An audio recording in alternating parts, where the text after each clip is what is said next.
Hi, I'm Katie Kettenbaugh, Market Development Agronomist for Cargill in Unity and North Battleford.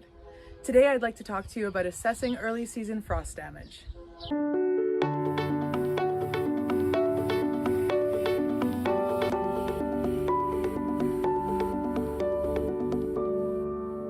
When it comes to germination strategies, not all plants are created equal.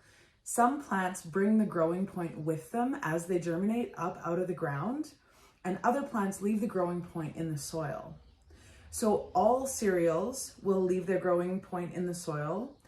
Pulses like lentils, peas, and faba beans will all leave the growing point in the soil. However, canola brings the growing point along with the cotyledons up out of the soil. This is called epigeal germination. Don't worry, there won't be a test later, but it means that the growing point comes with the cotyledons up out of the soil and then actually is vulnerable to damage.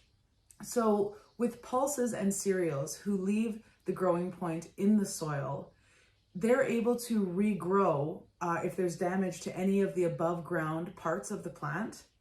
However, because canola brings the growing point up with the cotyledons, if there's damage to the growing point that's above ground in canola, there's no opportunity for the plant to regrow. There's nowhere for it to regrow from.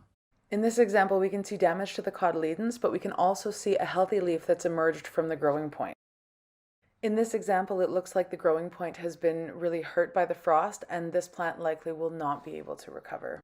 Regrowth from a healthy growing point can take a couple days to show up, so it's recommended that you wait 3 or 4 days before trying to assess the frost damage in your field.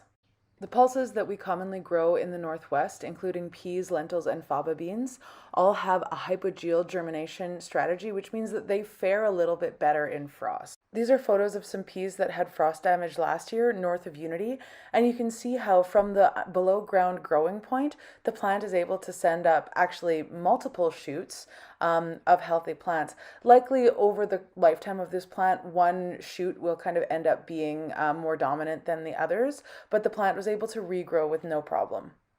Due to the way that they grow, cereals are able to cope with frost quite well, even though we may see some damage to the above ground parts of the plants or they could potentially lose some leaves. The capacity for cereals to regrow from their growing points is quite high. If there's a frost after sort of the 5 to 6 leaf stage where the node is starting to move up the stem, then we can see real sort of long-term issues. However, in the seedling stage, cereals can handle a pretty severe frost. So it froze last night. Now what?